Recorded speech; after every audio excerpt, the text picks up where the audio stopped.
When I was 7, I moved into that house at Ashbrooke Lane. At least, that's what my parents tell me. My recollection of that time is vague. I have memories of the big tree in our lawn, running around the garden with the boy next door, and I remember sitting on the living room floor playing with my He-Man figures. But my most vivid memory are of the reoccurring nightmares. To the best of my knowledge, they happened every night I stayed in that house. The first time, I woke during the early hours with a feeling that I was being watched. I lay in the dark, listening intently, scared to move in case it drew the prowler's attention. I could hear or see nothing, but that feeling wouldn't go away. There was somebody or something in the room with me. I screwed up my eyes tightly, hoping it would just pass me by. I felt the bed shake, and I stiffened up like a statue, afraid to even make the slightest movement. And then I heard the sound of raspy breathing on the foot of the bed. It moved around the side of me, then stopped. Moments passed silently. Then, I felt the breath on my face. Instinctively, I opened my eyes. I saw an emaciated man in a lab coat looming over me, an expression of horror etched into his pale, gaunt face, veins bulging from his forehead. I tried to scream, but he grasped me around the throat with his skeleton-like fingers and dragged me out of bed. Jerking and contorting, I tried to grab onto something to stop him from taking me. He pulled me out of my room onto the landing where I gripped the stair rail. He pulled at my arms and then at my feet, and I kicked and screamed in a furious fight for my freedom. The next thing I knew, it was morning, and I was waking up in my parents' bed. They had found me sleepwalking across the landing in the middle of the night. I had a lot of nightmares as a kid, which was put down to my active imagination. But sleepwalking? That was a first. I saw him again the following night. He yanked me from my bed with no warning, and this time he managed to pull me down the stairs. Once again, I woke up in my parents' bed. My dad had woken in the night and found me laying at the foot of the stairs. I worked myself into such a panic over these dreams that my parents allowed me to stay up late with them one night. We watched TV, and I strained to stay awake. I don't remember going to bed that night. I just found myself sitting on the stairs, observing the hallway, waiting for him to arrive. A grandfather clock stood in the hallway, ticking away the minutes until part of the wall opened up to reveal a concealed doorway from which he emerged. He was wearing the same lab coat I'd seen him wear before, only this time it was smeared with blood. Whatever he'd been doing inside that room, I didn't want to find out. I watched with dread as he slowly and methodically slipped a pair of rubber surgical gloves onto his hands.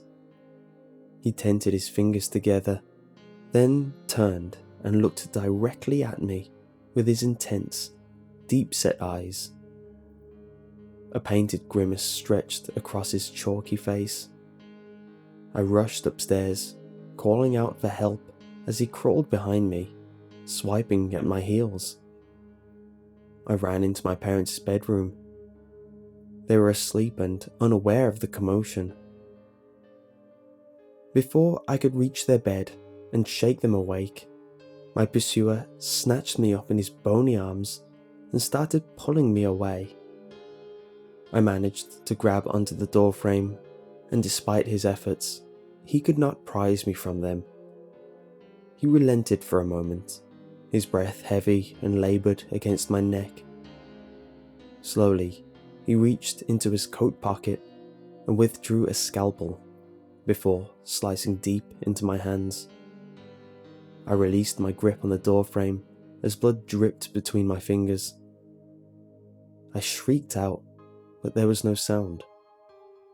I could see Mom and Dad lying there, fast asleep, oblivious, as this withered spectre hauled me out of their room and all the way down to the bottom of the stairs. I tried to claw my way back, leaving streaks of blood on the carpet and wall in my wake.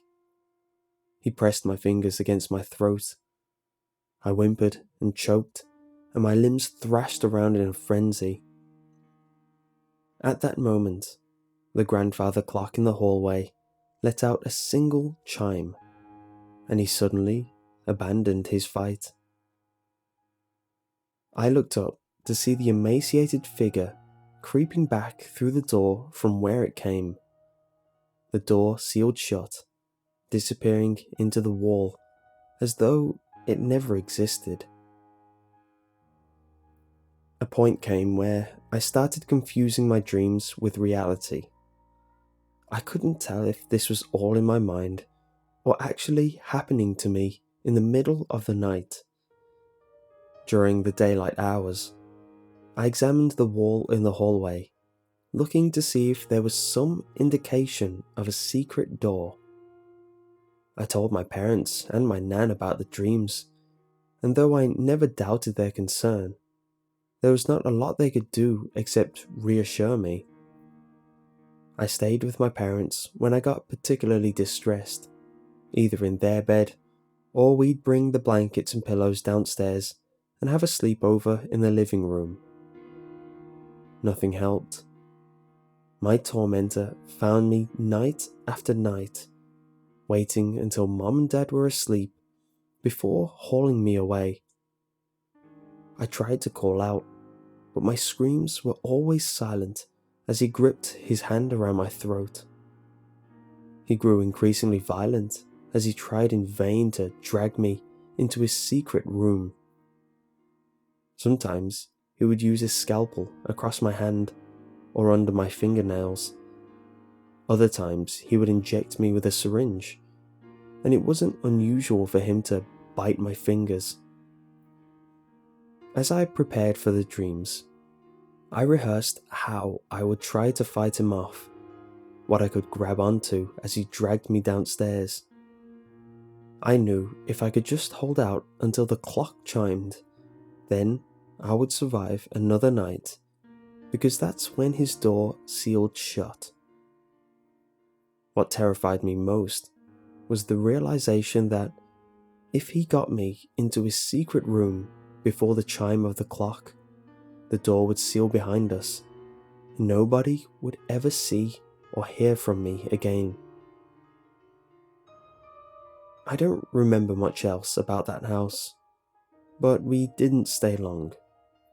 We moved in with my nan for a while, and even though there wasn't much room for us all, at least those nightmares stopped, and so did the sleepwalking.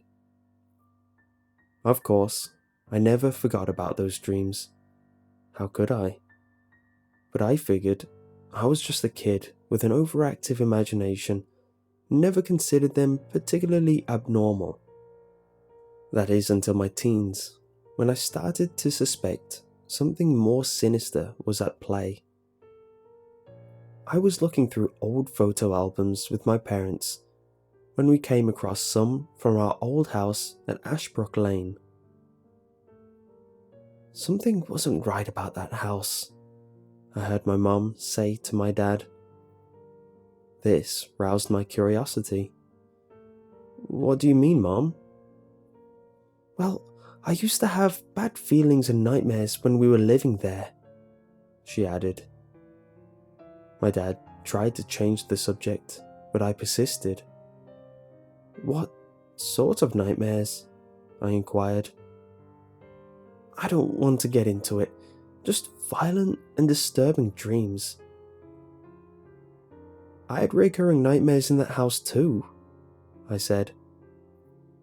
You were too young to remember your dreams, my dad interrupted. You probably just picked up on something you heard us talking about. I felt insulted, like they were dismissing me. But you don't forget dreams like those. I tried pushing for more information. They weren't forthcoming.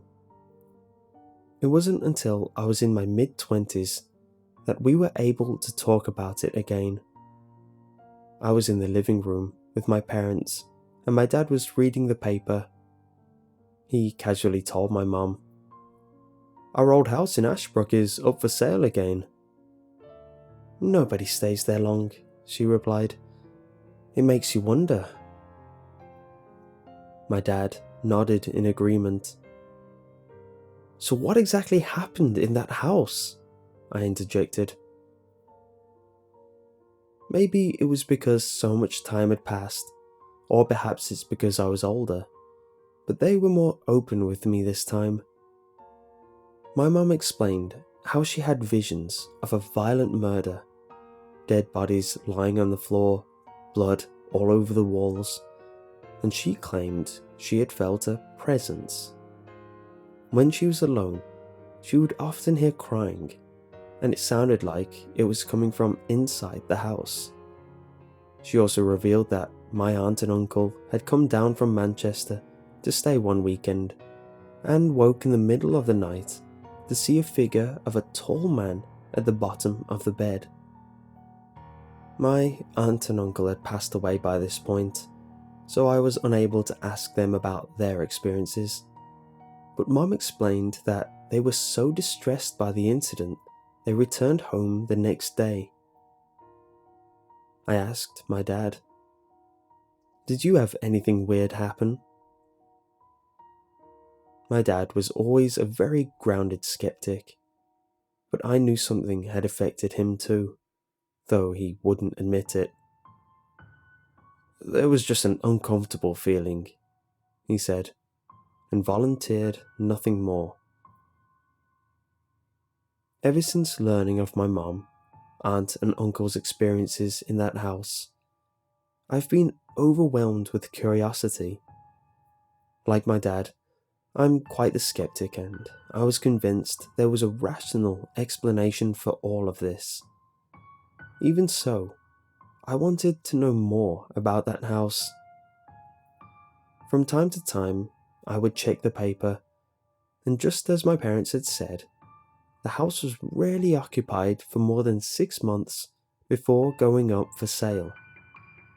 There wasn't much more I could find out at the time. I'm sure the information and history is available in some archive somewhere, but I wouldn't know where to start. However, I was passing by the area one day and got the idea to drive by the house. It was unoccupied, but I saw nothing out of the ordinary and felt no chills or foreboding.